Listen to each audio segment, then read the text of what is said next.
So I see a lot of gear reviews that go over guitar pedals and pedal boards and what the pedal's made of, the gears, the circuits, what kind of plastic they make the knobs with, and that's awesome.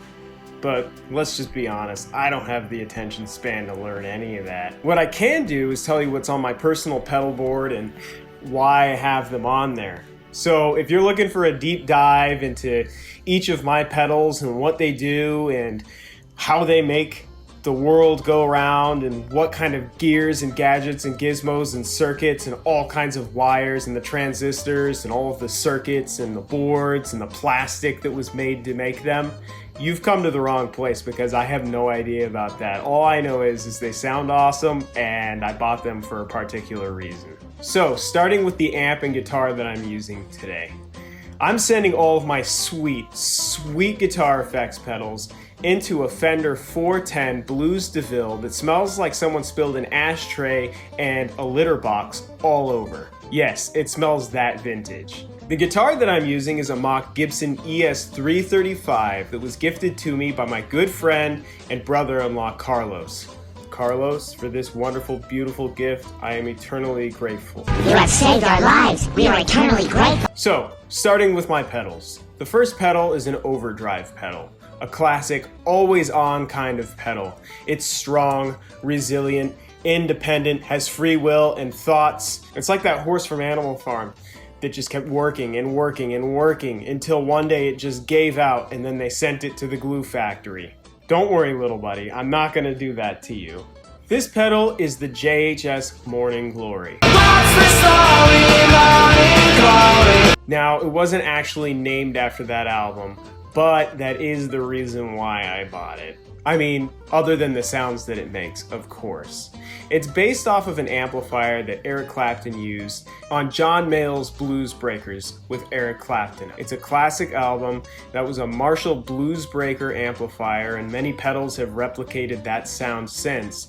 And JHS decided to take that circuit and put it into their own compact line of pedals and present it to us, the wonderful public of artists. This pedal is awesome. It sounds rich, it's a mid-tone overdrive, and it has a red foot switch that you can kick on when you want to kick the front end of your amp straight in the balls.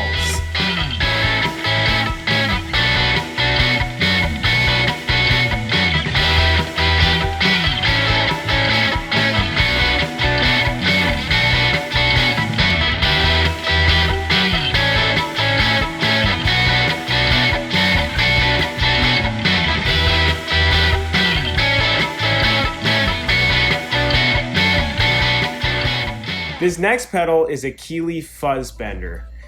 Be careful with this pedal. This pedal will literally rip your face off. Its tones are so magical and rich, it sounds like you're ripping a piece of paper. No, it sounds like you're ripping a phone book. That's how dynamic this pedal is. I don't know much about the circuit. I think it was designed after one of those old tone bender pedals from the 60s. But man, this thing, it sounds like a swarm of bees. It does all sorts of really squishy fuzz tones that make your life better. It makes your guitar sound better. I mean, it's the perfect pedal to put on in the middle of your set with your band if you want to just stand out front and center, cut through the mix. If you want to be the loudest person in your band, this is the pedal to do it with. Everyone in the audience will be forced to look at you while you're playing through this pedal and think, you know, I like this guy. He gets it. I like the cut of his jib. This pedal is not for the faint-hearted. If you decide that you want to use this pedal, brace yourself because it's going to take you somewhere else.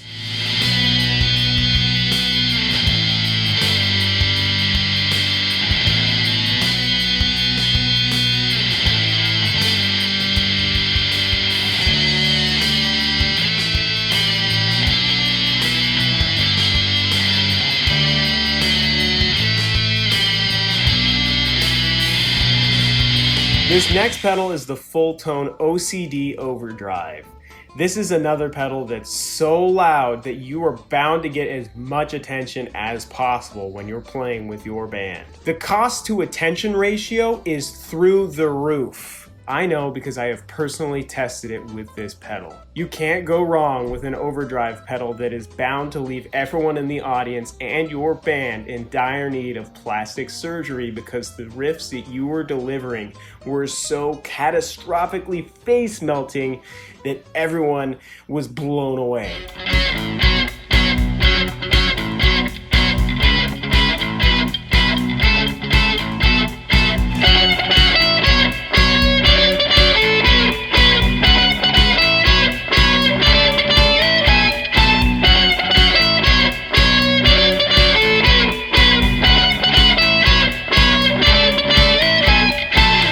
The next pedal is the JHS color box. That's right, I have two JHS pedals on my pedal board. They're just that good. This pedal is super awesome.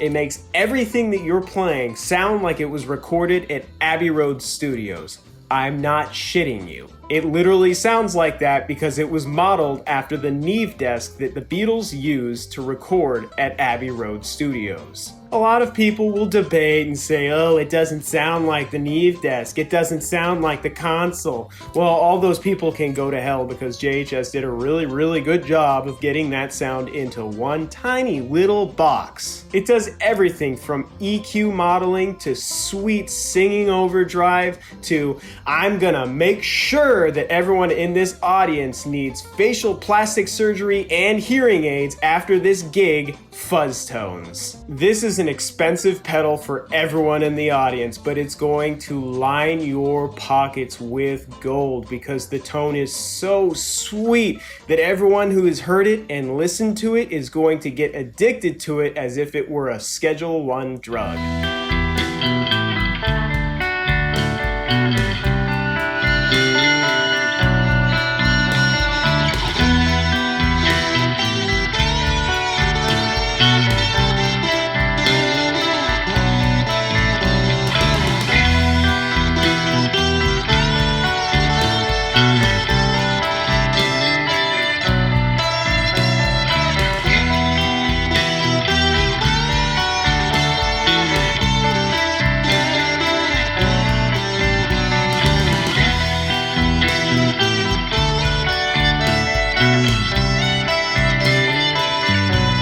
This next pedal is a tuner. It makes sure that my guitar is in tune. But it's also kind of fun because if you want to mess with everyone in your band and in the audience, you can just hit it and pretend like your signal went out. I've tested this. It's hilarious. Everyone thinks that the gig is going to fall apart. This bad boy is especially effective during solos. If you want to mess things up and shake it up real good, turn it on. It's also really good for when you want to tune your guitar right before a new song.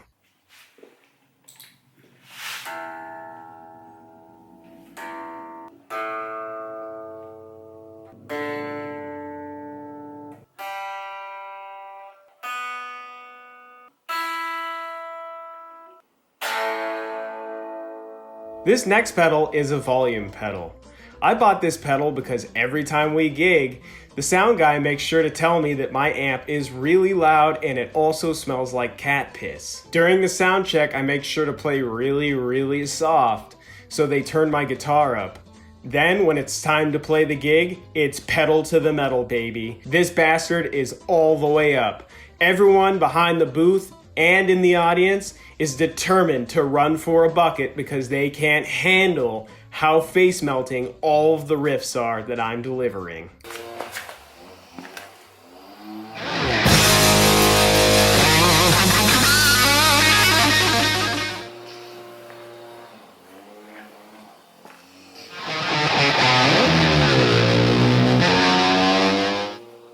It finally happened. That last one. My face melted. Give me a second. This next pedal is the Earthquaker Devices Disaster Transport Senior. Now that is quite a mouthful, I know, but don't worry, it's only as intimidating as it looks. This thing claims to be an advanced modulated delay and reverb machine. I did it, I got it out. Now all of this sounds complicated, it looks complicated, but it's really not that hard to use. You just have to twist the knobs in a way that you're happy with. It may take a year or two to figure out, but it's going to be okay. You'll get there. And when you do get there, you'll be playing riffs that sound like they're made in outer space. I bought this thing because I decided that buying a car was a little too practical. So I went to the bank, I got a 6-year loan with a 17% interest rate, and I was in business. Now I've got my own section of outer space to go to whenever the world gets a little too haunting for me. It's pretty awesome. It does that whole U2 unforgettable fire thing with the long ambient delays. It does everything you could wish for in an advanced modulated delay and reverb machine. Did it again, yes! And if you can't figure out how to use this thing, if you decide that it's just not the pedal for you, it's a really awesome paperweight.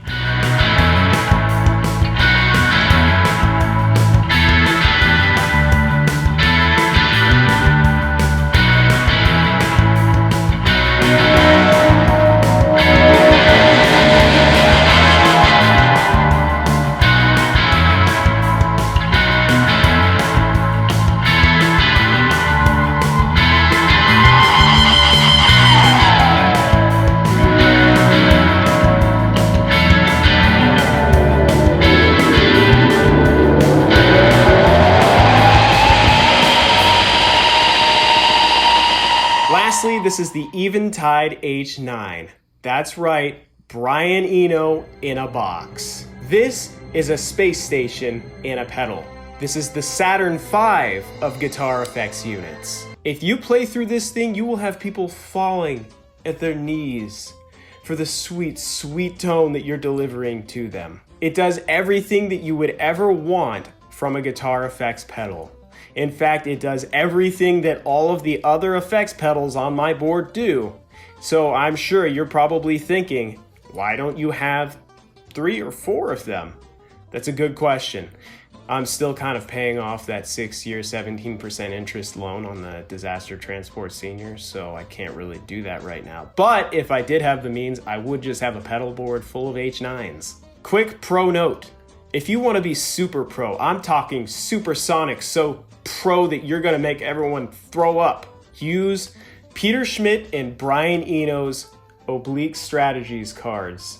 This will make sure that you do everything in your power to make the greatest sonic sounds deliverable to the public, to the private, to everyone in outer space and on Earth. Everything that you do with this pedal and these cards will become a masterpiece. Guaranteed. We have been given the scientific knowledge,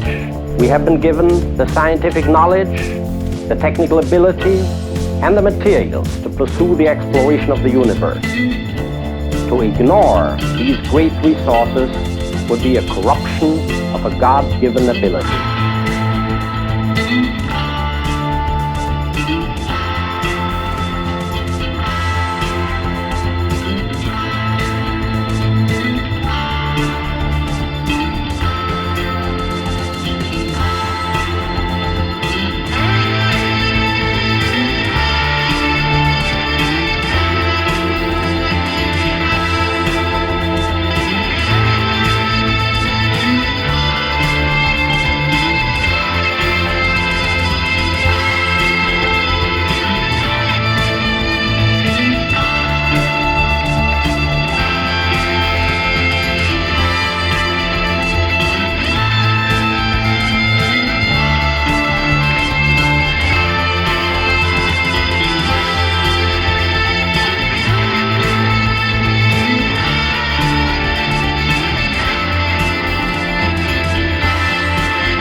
So I know you guys have been waiting for this the entire time. What does this damn pedal board sound like with all of the pedals turned on all at once? Well, I am a compassionate, empathetic man. So I am going to deliver that to you right now. Until next time,